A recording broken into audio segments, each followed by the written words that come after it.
Hello everyone, मैं doctor प्रगति गुप्ता और आज इस वीडियो में हम डिस्कस करने वाले हैं एपिलेप्सी के बारे में। एपिलेप्सी बीमारी है क्या, किस कारण से ये देखने को मिलती है, क्या क्या सिम्टम्स होते हैं पेशेंट्स के अंदर और सबसे ज़्यादा इम्पॉर्टेंट इसका ट्रीटमेंट क्या है, कैसे हम इस बीमारी को मैनेज कर सकते हैं, कैसे पेशेंट्स रिकवर हो सकते हैं। किसी भी बीमारी का ट्रीटमेंट को समझने से पहले इम्पॉर्टेंट ये हो जाता है कि उसके पीछे छुपे हुए कारणों को समझना।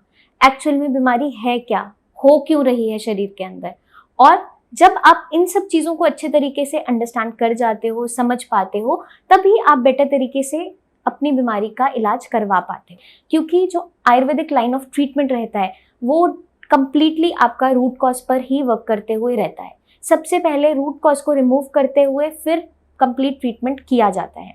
तो हम बात कर रहे हैं एपिलेप्सी के बारे में।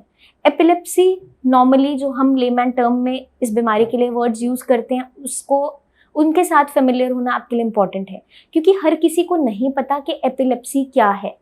बहुत सारे एरियाज में नॉर्मल लेमैन टर्म्स में इस बीमारी को फिट्स से ज़्यादा जाना जाता है, या मिर्गी का दौरा कहा जाता है, या पेशेंट को ये तकलीफ जब बार बार बनी रहती है तो कुछ लोगों को लगता है पता नहीं अचानक से मेरे बच्चे को क्या हो गया, इसे ये बीमारी हो गई है, या कोई तकलीफ तो नहीं है इसे जिस कारण से ये हो रहा है, या कोई किसी ने काला जादू तो नहीं कर दिया। ये बहुत सारे मिथ्स बहुत से रूरल एरियाज के अंदर देखने को मिलते हैं।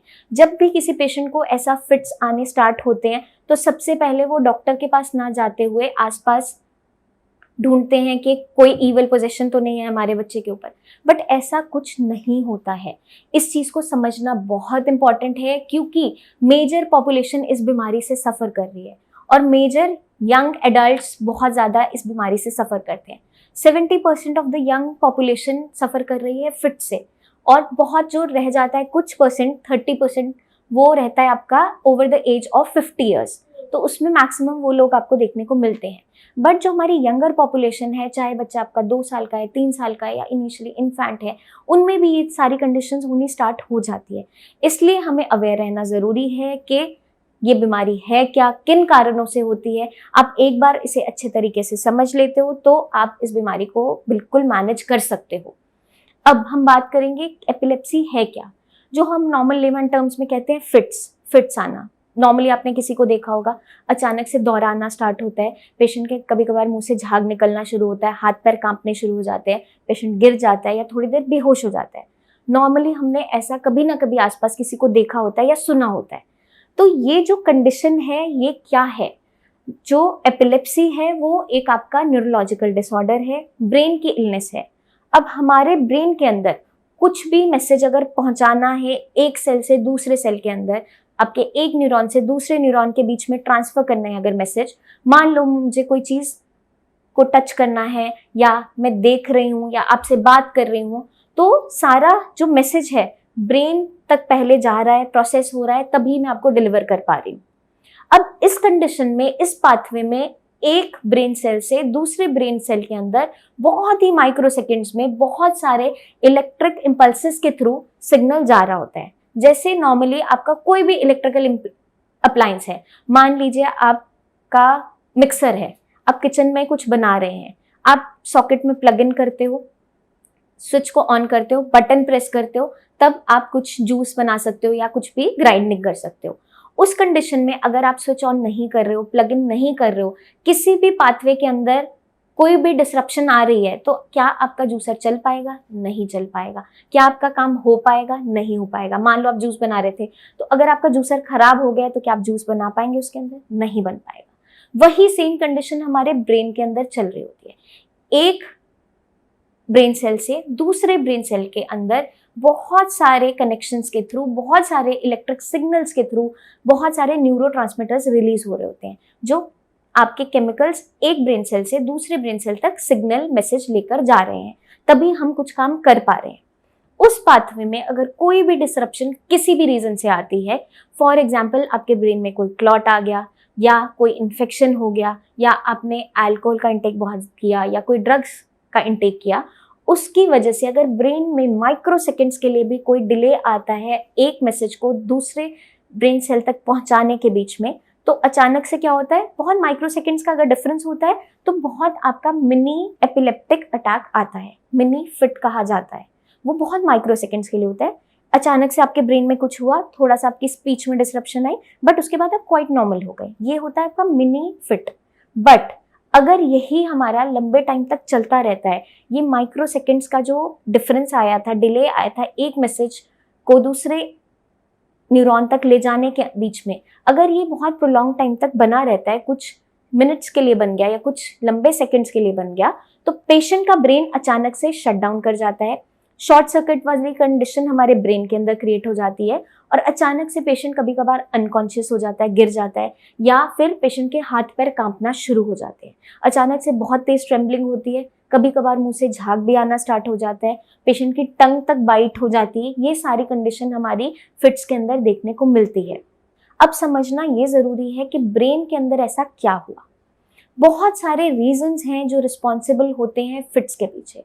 उनमें से एक मेजर कारण होता है कि ब्रेन के अंदर कोई भी अगर ऑब्स्ट्रक्शन है ब्लड सप्लाई के अंदर, या कोई ग्रोथ बन गया है, मान लीजिए अचानक से ब्रेन के अंदर, ब्रेन की ब्लड वेसल्स के अंदर एक क्लॉट जाकर फंस जाता है, खून का थक्का वहां पर रुक गया, तो उससे क्या होगा कि आपकी वेसल जो ब्रेन तक ब्लड लेकर जा रही थी, उसकी सप्लाई के अंदर हिंड्रेंस कॉज हो गई, बीच में वहां पर ऑब्स्ट्रक्शन आ गया, कुछ रुकावट आ गई।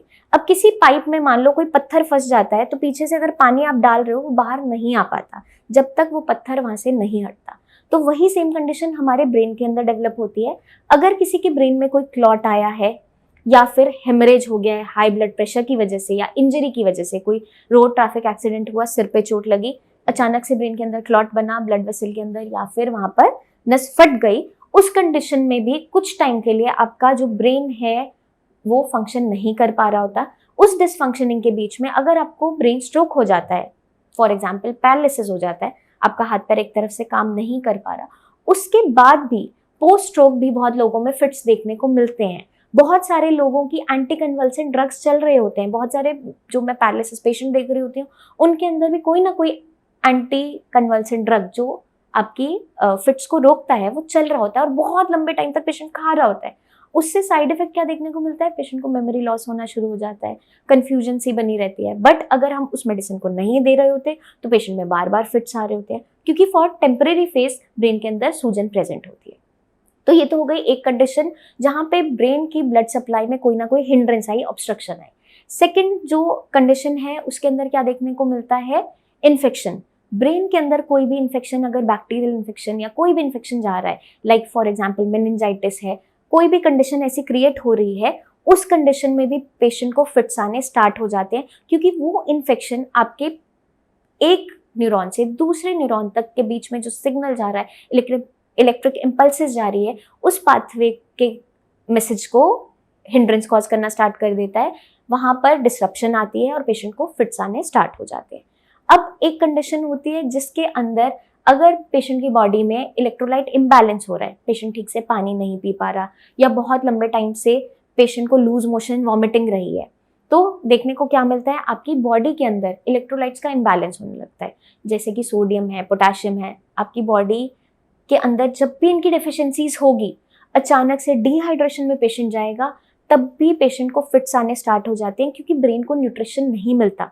बहुत से ऐसे ड्रग्स हैं जिनका इंटेक करने से वो आपके ब्रेन के लिए टॉक्सिक साबित हो सकते हैं, जैसे अल्कोहल बहुत एक्सेसिव क्वांटिटी में जो रेगुलर बेसिस पे ले रहे हैं, या कोई ड्रग्स है, कोकेन है, या कोई भी आप खाने में ऐसी आइटम ले रहे हो जिससे आपको एलर्जी है, या कोई भी ऐसी कंडीशन है, उस कंडीशन में भी ब्रेन बार बार अगर इन्फ्लेमेशन को झेल रहा है, बार बार ब्रेन में इन्फ्लेमेशन कॉज हो रही है, उस कंडीशन में भी पेशेंट को फिट्स आने स्टार्ट हो जाते हैं।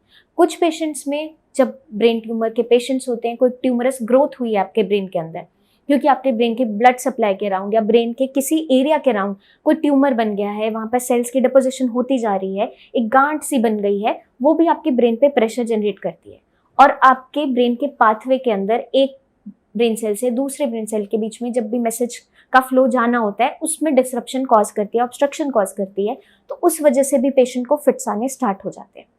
तो ये हमने कुछ बेसिक कॉजेस के बारे में डिस्कस किया।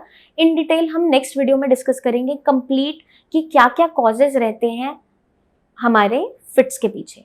अब कुछ कंडीशंस होती है जहाँ पेशेंट को मेटाबॉलिक डिसऑर्डर से सफ़र कर रहे हैं, जैसे कि अचानक से शुगर वैल्यू अप हो रही है, डाउन हो रही है, उस कंडीशन में भी बॉडी बैलेंस नहीं उठा पा रही होती है, ब्रेन ठीक से फंक्शन नहीं कर पा रहा होता है, कुछ टाइम के लिए अपने आप को शट डाउन करता है और उसी माइक्रो सेकेंड्स में, उसी मिनट्स के अंदर पेशेंट को फिट्स आने स्टार्ट हो जाते हैं। कुछ पेशेंट्स में जब फिट्स आते हैं उन्हें कुछ ना कुछ वार्निंग साइन देखने को मिल जाता है, तो पेशेंट थोड़ा सा कॉशियस होकर अचानक से वो गिरे ना तो पकड़कर एक चेयर पे या किसी जमीन पे बैठ जाता है। बट ये बहुत ही कम पॉपुलेशन के अंदर, कम परसेंटेज लोगों के अंदर देखने को मिलता है। मैक्सिमम लोगों को वार्निंग साइंस नहीं मिलते, अचानक से पेशेंट कोलैप्स कर जाता है और उसे चोट भी लग जाती है फिट्स के दौरान। तो हमें अपने पेशेंट्स का खास ध्यान रखना है। ऑलरेडी आपको पता है अगर वो फिट से सफर कर रहे हैं तो हमें कुछ भी शार्प आइटम्स अपनी विसिनिटी के अराउंड, अपने घर में बहुत उनसे दूर रखनी है, क्योंकि बहुत छोटी एजेस में भी फिट्स आने स्टार्ट हो जाते हैं। बहुत छोटे छोटे बच्चे इस बीमारी से सफर कर रहे होते हैं।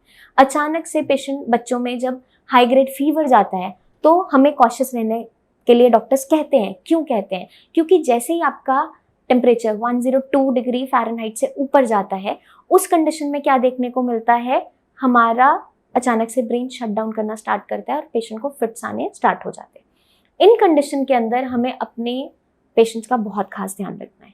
तो हमें अगर कॉजेज पता होंगे या क्या क्या सिम्टम पेशेंट फेस कर रहा है, तभी तो हम कहीं हद तक डायग्नोसिस बना पाते हैं। और कभी भी ऐसी कंडीशन प्रोलॉन्ग समय तक बनी हुई है, प्रोलॉन्ग टाइम तक बनी रहती है, तो हमें ज़रूर अपने नियर बाय फिजिशियन से विजिट करना है। हमें कोई भी मिथ्स नहीं रखने माइंड के अंदर, क्योंकि बहुत से लोगों को लगता है कोई ईविल पोजीशन है, कोई ब्लैक मैजिक कर दिया, इससे ये बच्चे को ऐसा हो गया है, इसे कोई बुरी नज़र लग गई। ऐसा नहीं है, क्योंकि ये एक ब्रेन का ऐसा डिसऑर्डर है जो लंबे समय तक आपकी बॉडी के अंदर बना रहता है। अगर इनिशियली हम इसका डायग्नोसिस नहीं बनाते हैं तो लेटर एजेस में बहुत सी कॉम्प्लिकेशन से हमें सफर करना पड़ता है। और जितना जल्दी इस बीमारी को डायग्नोस कर लिया जाता है, उतना इसको ट्रीट करना ईजियर होता चला जाता है। अब आयुर्वेद में कैसे इसका ट्रीटमेंट पॉसिबल है, क्योंकि बहुत लंबे टाइम से पेशेंट्स दवाइयाँ खा रहे होते हैं, एंटी एपिलेप्टिक ड्रग्स ले रहे होते हैं, एंटी कन्वल्सेंट ड्रग्स ले रहे होते हैं, जिनसे कुछ टाइम के लिए फिट्स रुक तो जाते हैं जब तक वो दवाई खाते हैं। अचानक से पेशेंट ने एक दिन भी, एक डोज भी मिस कर दी तो पेशेंट को फिट्स दोबारा से आ जाते हैं। और ये फिट्स की फ्रिक्वेंसी 15 दिन में एक बार भी हो सकती है, 1 महीने में एक बार भी हो सकती है, 6 मंथ्स में एक बार भी हो सकती है और साल भर में एक बार भी हो सकती है। मॉर्निंग में, नाइट में, कभी भी आ जाता है। तो हमें बहुत कॉशियस रहना इंपॉर्टेंट है। अब आयुर्वेदिक जो हर्ब्स रहती हैं, मेडिसिन रहती हैं, वो कैसे हेल्प करती है आपकी इस बीमारी को मैनेज करने के। अब ब्रेन हमारा किसी भी रीजन से कुछ टाइम के लिए शट डाउन कर रहा है, तो ब्रेन के अंदर क्या देखने को मिलता है, बार बार के इरिटेशंस कॉज होने से, बार बार डिस्ट्रप्शंस आने से ब्रेन के अंदर इन्फ्लेमेशन आनी स्टार्ट हो जाती है। वहां पर सूजन होनी स्टार्ट हो जाती है, क्योंकि जिस टिश्यू पे बार बार कोई भी इंजरी हो रही है या कोई भी हिंड्रेंस कॉज हो रही है, वहां पर पेशेंट महसूस करता है कि पेशेंट को बहुत ज्यादा डिस्कम्फर्ट होना स्टार्ट हो गया है, क्योंकि डेली रूटीन के अंदर हमें कोई ना कोई डिस्कम्फर्ट देखने को मिल जाता है। अब ब्रेन के अंदर अगर कोई भी इन्फ्लेमेशन कॉज हो रही है, लंबा टाइम तक अगर ये इन्फ्लेमेशन बनी रहती है, तो पेशेंट की मेमोरी पे इफेक्ट आना शुरू हो जाता है, साइकोलॉजिकली इम्पैक्ट आने स्टार्ट हो जाते हैं। अचानक से पेशेंट डरना शुरू हो जाता है, या कुछ ना कुछ उसे हेलुसिनेशंस होनी स्टार्ट हो जाती हैं, जो चीजें नहीं भी है वो बोलेगा मुझे ये दिखाई दे रही हैं। तो साइकोलॉजिकली भी सफर करना स्टार्ट कर जाता है। इसलिए इस बीमारी को इनिशियल स्टेप में ही रोकना बहुत इंपॉर्टेंट है। और अगर आपका एपिलेप्सी बहुत पुराना हो भी चुका है, तब भी ये क्योरेबल होती है। बस हमें सही गाइडेंस की जरूरत होती है।